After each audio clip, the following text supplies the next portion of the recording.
নমস্কার বন্ধুরা, Tripura এসপিউ blog channel আপনাদের সবাইকে স্বাগতম। বন্ধুরা, ত্রিপুরাতে বেতন ভাতা বৃদ্ধি হতে চলেছে। কিছুদিনের মধ্যে কিন্তু ত্রিপুরাতে বেতন ভাতা বৃদ্ধি হবে। এখানে ত্রিপুরাতে বলা হয়েছে যে ত্রিপুরা বাজেটও বলা হয়েছে যে কিছুদিনের মধ্যে বেতন ভাতা আবারও বৃদ্ধি হবে এবং কোনোরকম আন্দোলন ছাড়াই কিন্তু বেতন ভাতা বৃদ্ধি হতে চলেছে ত্রিপুরায়। তো এখানে ভাতা বৃদ্ধির পরিকল্পনা রয়েছে ত্রিপুরা সরকারের। তো এখনো দেখুন, ভাতা বৃদ্ধির পরিকল্পনা রয়েছে ত্রিপুরা সরকারের।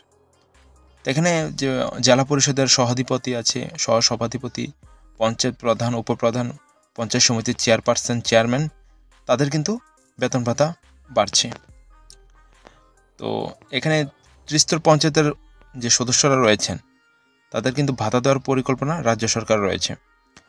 এবং কবে নাগাদ এই ভাতা বৃদ্ধি করা হবে বা দেওয়া হবে, এই প্রশ্নের উত্তর কিন্তু গোটা বিশ্বের বিবেচনাধীন রয়েছে বলছেন।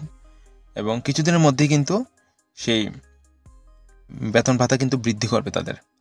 বর্তমানে 2019 সাল থেকে সরকারি সিদ্ধান্তের মতো জেলা পরিষদের সভাপতিরা মাসে কিন্তু 15,000 টাকা সাম্মানিক ভাতা পাচ্ছেন।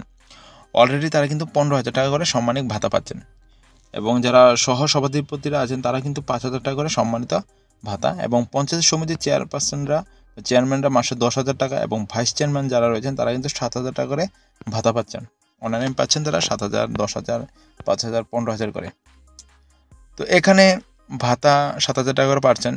তো আমাদের বর্তমানে পঞ্চায়েত প্রধান এবং ভিলেজ কমিটির চেয়ারম্যানরা মাসে কিন্তু 5,000 টাকা করে পাচ্ছেন। তো উপপ্রধান এবং ভাইস চেয়ারম্যান যারা রয়েছেন তারা মাসে কিন্তু 4,000 টাকা করে ভাতা পাচ্ছেন।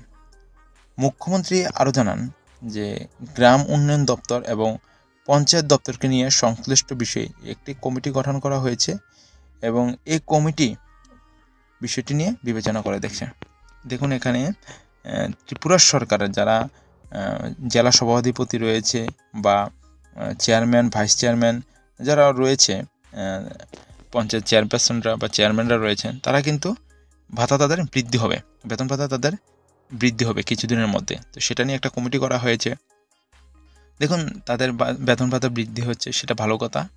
তো সেটার জন্য কোনো আন্দোলন করতে হয়নি, সরাসরিভাবে তাদের বেতন ভাতা বৃদ্ধি হচ্ছে। তো এখানে বলতে গেলে যারা নিম্নমানের ছোট কর্মচারী রয়েছেন তাদের বেতন ভাতা কবে বাড়বে? যেমন পাম অপারেটর রয়েছে, তাদেরও তো 7,000 টাকা, 7,500 টাকা করে মান্থলি ভাতা অনারিয়াম পায়। যে পাম অপারেটর রয়েছে তাদের কিন্তু বেতন বৃদ্ধি নয়, এখনো পর্যন্ত হয়নি, তারা 7,000 টাকা করে পাচ্ছে।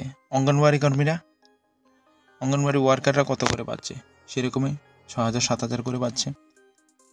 রয়েছে আশাকর্মীরা, তারা 2,000, 2,500 করে পাচ্ছে।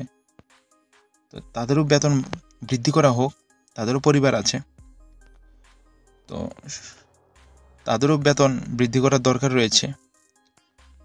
তো এখানে সভাপতি, সহসভাপতি, পঞ্চায়েত চেয়ারপারসন, ভাইস চেয়ারম্যান তাদের সাম্মানিক ভাতা বৃদ্ধি হচ্ছে, সেটা ভালো কথা। সবারই বেতন ভাতা বৃদ্ধির দরকার, কারণ বর্তমানে সামান্য টাকা দিয়ে কিছুই হয় না। তো তারা যেমন বৃদ্ধি হয়েছে তেমন ছোটো ছোটো কর্মচারীর বৃদ্ধি হোক, পাম অপারেটর রয়েছে তাদের বৃদ্ধি হোক, এসপিও রয়েছে, এসপিওদের তো বেতন কম, 12,000 টাকা। এসপিওদের বেতন ভাতাও বৃদ্ধি হোক, তারা আরক্ষা দপ্তরের গুরুত্বপূর্ণ ভূমিকা পালন করে। এসপিওদের বেতন ভাতাও বৃদ্ধি করতে হবে। পাম অপারেটর রয়েছে, অঙ্গনওয়াড়ি রয়েছে, মিড ডে মিল কর্মীরা রয়েছে, তাদের দিকেও দেখতে হবে। ভাতা বৃদ্ধি করছে উপপ্রধান, পঞ্চায়েত সমিতি চেয়ারপারসন, ভাইস চেয়ারম্যানদের, সেটা ভালো কথা।